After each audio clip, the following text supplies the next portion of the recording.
మీ మోకాళ్ళ నొప్పులకు ఎటువంటి సర్జరీ లేకుండా ఎపియాన్ పెయిన్ క్లినిక్ అందిస్తున్న అత్యాధునిక చికిత్స. సో దీనికి ఒకవేళ ఫ్యాటీ లివర్ డయాగ్నోస్ అవుతే what is the first step అసలు ఎలా? సో మేము ఏం చేస్తాను, ఫస్ట్ ఫ్యాటీ లివర్ డయాగ్నోస్ కాగానే నెక్స్ట్ ఫైబ్రో స్కాన్ చేస్తాం. ఈ ఫైబ్రో స్కాన్ లో ఫ్యాట్ ఎంత ఉంది, ఫైబ్రోస్ ఎంత ఉంది క్లియర్ తెలిసిపోతుంది అన్నమాట. ఫస్ట్ స్టెప్ అది. అక్కడి నుంచి మనం వీ కెన్ రివర్స్ ఇట్. దీనికి కొన్ని మెడిసిన్స్ ఉన్నాయి, అది తర్వాత వస్తాం. కానీ more life style changes most important. ఏమంటే పబ్లిక్ కి తెలియటం లేదు బేసిక్ డయట్ ప్యాటర్న్. అంటే ఫర్ ఎగ్జాంపుల్ నేను సింపుల్ ఎగ్జాంపుల్ ఇంకోటి చెప్తాను. The most dangerous compound for fatty liver is fructose. అది తెలిసి మీకు తెలియదు కదా ఫ్రక్టోస్ అని.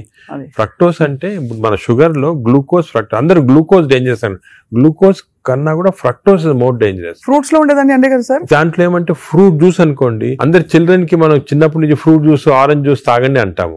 That is the most dangerous thing. Fructose అనేది ఎక్కడున్నా ఫ్రూట్ లో ఉంటుంది, హనీలో ఉంటుంది, జ్యూసెస్ అఫ్ కోర్స్ ఎక్కువ.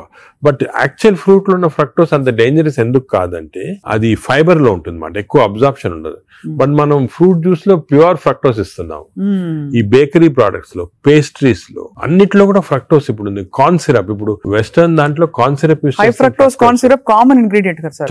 దానికే ఇప్పుడు వెస్టర్న్ కంట్రీస్ లో దట్స్ ద మెయిన్ ప్రాబ్లం. అదే సోడాస్ లో, డ్రింకింగ్, ఇప్పుడు అన్ని టైప్స్ ఆఫ్ దీంట్లో ఫ్రక్టోస్ అనేది మోస్ట్ డేంజరస్. అది మనం కంప్లీట్ ఎలిమినేట్ చేయాలి. అసలు we should eliminate from our diets fructose.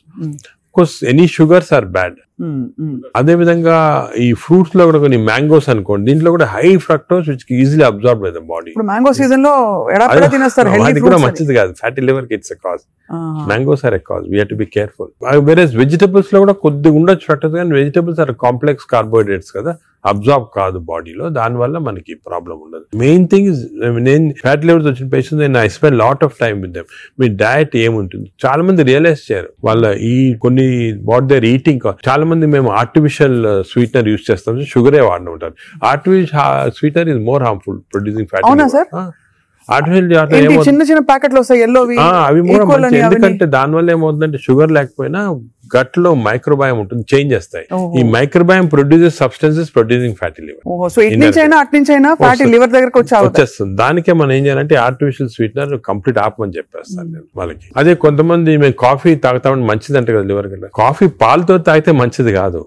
Black coffee 2 cups every day. 2 cups every day is very good for fatty liver. అదే విధంగా you take ginger and turmeric tea, అంటే hot water లో ginger గానీ turmeric వేసుకొని తాగితే that also is very good liver మాట. అది కూడా చాలా మంది రియలైజ్ చేయరు. గ్రీన్ టీ కొంతవరకు మంచిదే. ఇటువంటి సబ్స్టెన్స్ ఆర్ గుడ్. వేరే ఆల్రెడీ ఫ్యాటీ లివర్ ఉన్న వాళ్ళకి ఆల్కహాల్ కొంచెం క్వాంటిటీ తీస్తే కూడా మంచిది కాదు. చాలా మంది రెడ్ వైన్ మేము తాగుతాం సార్, హార్ట్ కి మంచిది అంటారు. రెడ్ వైన్ వల్ల లివర్ చెడిపోతుంది, ఆ లివర్ వల్ల హార్ట్ కి మంచిది కాదు. నీకు రెడ్ వైన్ తోటి బెనిఫిట్ రావాలంటే నిజంగా హార్ట్ కి you have to drink 5 liters of red wine every day. 5 liters అంటే యాంటీ ఆక్సిడెంట్ దాంట్లో ఉంటుంది అన్నమాట. ఆ యాంటీ ఆక్సిడెంట్ క్వాంటిటీ మీకు బెనిఫిట్ రావాలంటే 5 liters.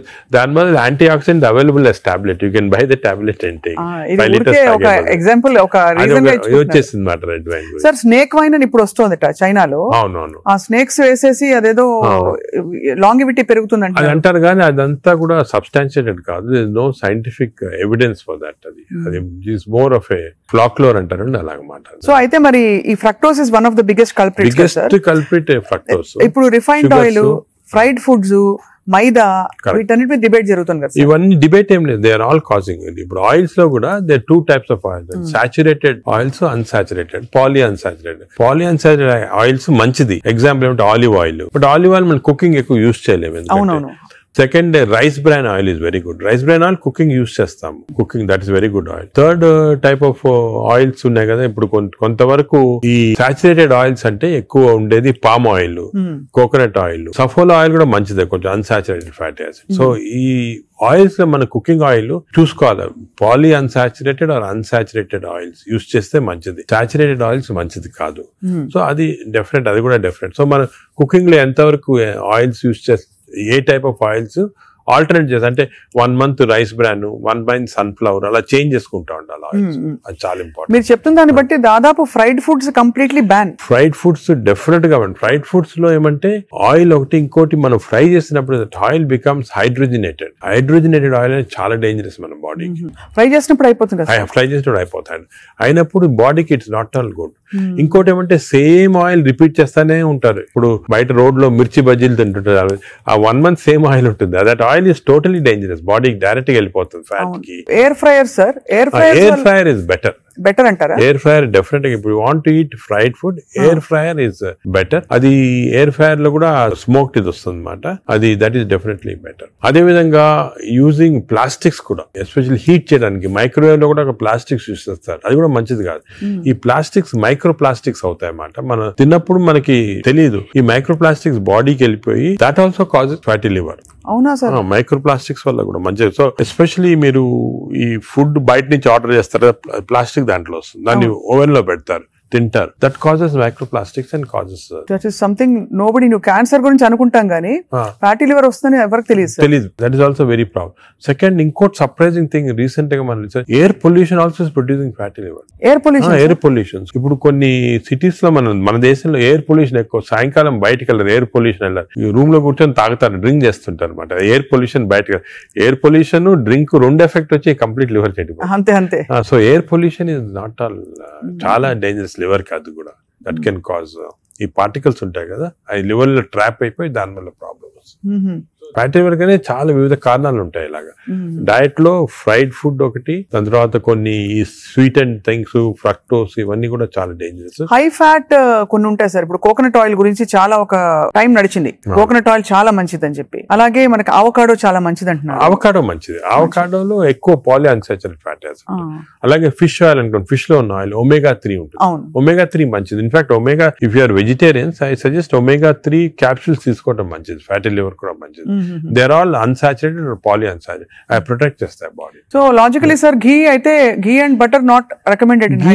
Ghee and but small quantities లో ghee is okay, but not above say more than 1 teaspoon, table spoon కూడా tea spoon is not సరిపోదు, దానికన్నా ఎక్కువ తీసుకోవాలి. Non vegetarian diet, vegetarian diet, fatty liver కి సంబంధించి మీరు ఎలా కంపేర్ చేస్తారండి? ఫ్యాటీ లివర్ డెఫినెట్ గా vegetarian diet is superior fatty liver కి. బట్ అగైన్ వెజిటేరియన్ డయట్ లో ఇఫ్ యూ టేక్ కార్బోహైడ్రేట్స్ అనుకోండి, ఇడ్లీ, ఇటువంటి simple carbohydrates, they can also produce fatty liver very fast. అదే విధంగా ఇప్పుడు మనము రిచ్ కార్బోహైడ్రేట్స్, రైస్ అనుకోండి, plain white polished rice, that also high carbohydrate which is high glycemic index అంటాం, that also causes fatty liver. వెరాజ్ millets చాలా తక్కువ chance of millets producing fatty liver. Non vegetarian లో certain thing, for example fish అనుకోండి, అదే egg అనుకోండి, these are less associated with fatty liver. To some extent chicken, but red meat again we do against it. So non-vegetarian manchidi kaadu, vegetarian manchidi kaadu. Depends on the item. Inko egg lo kuda people ki wrong concept. Egg white అయితే తింటున్నామండి, yolk అది తప్పదు. ఎందుకంటే egg yolk లో 2 important components are there. One is called choline. Choline అనే substance. Choline అనేది prevents fatty liver. ఓహో. Choline. So దానికే we advise egg yolk మంచిది, తప్పుగా అంటే అప్ టు 4 eggs పర్వాలేదు. బియాండ్ 4 eggs అంటే ఎగ్ యోక్ తినకూడదు, అప్ టు 4 eggs తినొచ్చు ఒకటి. రెండోది ఎగ్ యోక్ లో there is substance which protects the muscles. Muscles అంటే మన ఏజ్ అవుతాయి, మజిల్స్ వేస్ట్ అయిపోతుంటాయి. సార్కోపీనియా అంటాం. Sarcopenia is not good. మనం exercise helps to muscle building. Sarcopenia రాకూడదు అంటే కొంతవరకు ఎగ్ యోక్ మంచిది చాలా.